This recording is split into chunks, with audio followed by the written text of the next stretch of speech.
এটা কোনো থানা নয়, এটা আমাদের মধ্যযুগীয় বর্বরতার একটা যদি কোনো নিদর্শন থাকে সেটা হলো বাংলাদেশের বর্তমান থানাগুলো। এটা নির্যাতিত মানুষের জন্য আরো অভিশাপের জায়গা। তা আমরা পুরো 18 কোটি মানুষেরকে বলবো, সরকারের আপনারা গলা চিপে ধরুন। আমরা এটার মধ্যে দিয়ে প্রমাণ পাবো যে সরকার কি দেশে আইনের শাসন চায় নাকি জঙ্গলি শাসন চায়। দুপুর থেকে আমরা জঙ্গলি শাসনের মধ্যে দিয়ে গিয়েছি, অবশেষে সরকারকে যখন গলা চিপে ধরেছি তখন সরকার হলো মামলা নিতে বাধ্য হয়েছে। তা আমরা পুরো 18 কোটি মানুষেরকে বলবো, সরকারের আপনারা গলা চিপে ধরুন, যাতে সরকার আইনের শাসন বাস্তবায়ন করে, কোনো জঙ্গলি শাসন নয়, এবং আইনমন্ত্রী তার বাড়ি থেকে আইনের শাসন বাস্তবায়ন শুরু করবেন বলে আমরা আশা রাখি।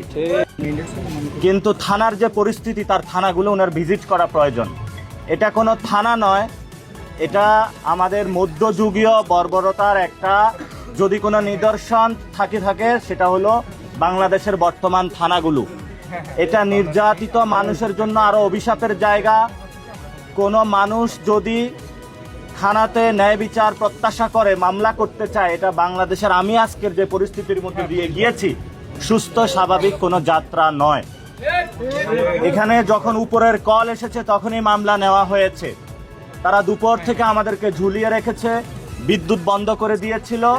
আমরা সুনির্দিষ্ট তথ্য প্রমাণের ভিত্তিতে 8 জনের নামে মামলা দিয়েছি। একটি ছিনতাইয়ের মামলাও আছে সেখানে, কারণ আমাদের ক্যামেরা, মোবাইল সবকিছু তারা চুরি করে নিয়ে গিয়েছে। এবং আমরা আশা করব উত্তম এবং ন্যায় বিচার পাবো। সরকার আইনের শাসন প্রতিষ্ঠা করবে, কোনো জঙ্গলি শাসন বাংলাদেশে